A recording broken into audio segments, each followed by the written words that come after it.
Behold, the ultimate trick-or-treater, Nekros! With his ability to convert enemy body parts into loot and his many layers of defensive measures, Nekros is the perfect companion for your night of sugary debauchery. My name is Andy, and I welcome you to FrameWork, a series of fun, synergistic frame builds and weapons built specifically for them. The most common use for Nekros is simply constant desecration, and for that, you could just max out your range stat with these 4 mods, but he can do so much more, and when you master the art of trick-or-treating in Warframe, you will know true power. We'll talk about Nekros' build in a minute, because as we all know, you have to trick before you treat. Our greatest trick is sheer corpse-mutilating firepower, courtesy of the Kohm and the Atterax. The Atterax is pretty simple. You want to slide a lot, it does obscene amounts of damage, and since it deals slash damage, it's good at cutting up enemies into multiple parts. Nekros collects more treats from each part of an enemy's body, so make sure you trick them so hard they spill their candy-filled guts all over the place. If you have Maiming Strike, it's very powerful in this build,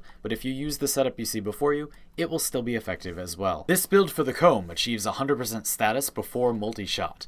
On shotguns, this causes every pellet fired to proc a status effect for devastating results. This weapon also has innate punch-through and just overall jaw-dropping damage, but it's got a few drawbacks. First of all, you do have to cast an ability to activate Nano Applicator and get your last little bit of status. You don't have to do this every time you fire the gun, but if you want status or you're fighting a heavier target, you need to cast something first. Fortunately, Operator Void powers do activate Nano Applicator, so you don't necessarily have to spend energy to do this. You can also cast Terrify, that's another great option.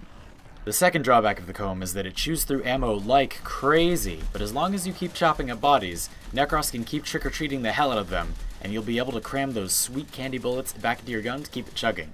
And the Kohm is amazing at cutting up bodies. In your back pocket, you have a glorious backup trick, the lifesteal Furis. I put quite a lot of work into this build, but you could get plenty of functionality out of something much simpler like this. Now, the Winds of Purity augment allows the lifesteal Furis to heal you for 20% of the damage it deals, which is awesome, and this weapon's only real shortcoming is its bad ammo economy, which Nekros can mostly fix. If you do go for a full build, this weapon has pretty bad critical stats, but status is going to be pretty good thanks to its very high fire rate. Armed with these tricks, you can take down even the grumpiest neighbors who refuse to give you candy. The Kohm chews through enemy armor like it's chocolate in your pocket. The Atterax procs enough slash to avoid armor altogether. And you can set up your Furis to proc whatever you like. I personally chose Viral to supplement my Atterax's damage. Now, it's finally time to talk about those streets. This build operates on a pretty unique economy.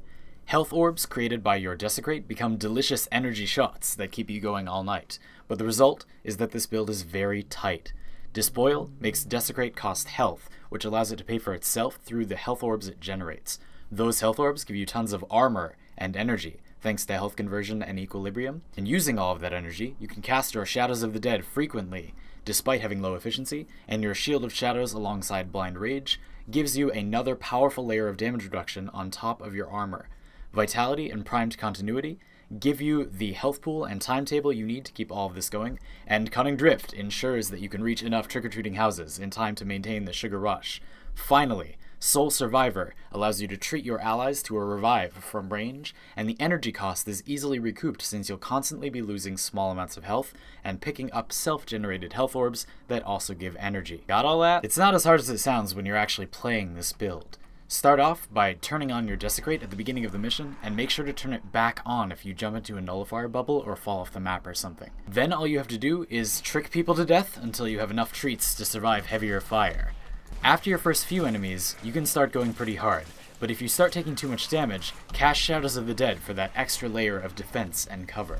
And remember that if your health is running dangerously low, you can always pull out your Furis, shoot at some unsuspecting enemies, and regain a bunch of health really fast. Toss a huge caramel apple to any allies that need a pick-me-up using your first ability to instantly revive them. Just be aware that your energy will be immediately fully depleted, so if they die again immediately, you're going to need to get some health or energy back to revive them again. All of that said, the most important part of any trick-or-treating loadout is the giant pillowcase you stash your candy in, and that's just as true here.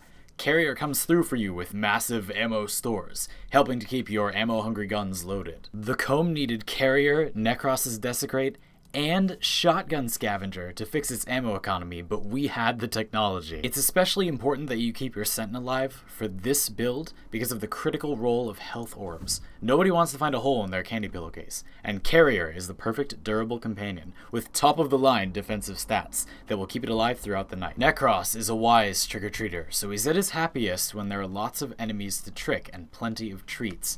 Less crowded neighborhoods will leave him at a loss for health orbs, and his single target damage at range is lackluster. He has to go right up to the door to pull off his tricks. But as long as you remember to trick before you treat, Nekros will serve you well. Now go forth and enjoy the many delicious treats the enemies have to offer. If you enjoyed this build video, you can check out my FrameWork playlist to explore more builds like this one, or just look for a film reel style thumbnail when I upload content in the future. Thank you for watching. I hope that this has inspired you to make your own signature build, and I invite you to subscribe if you had a good time. I'll hope to see you soon.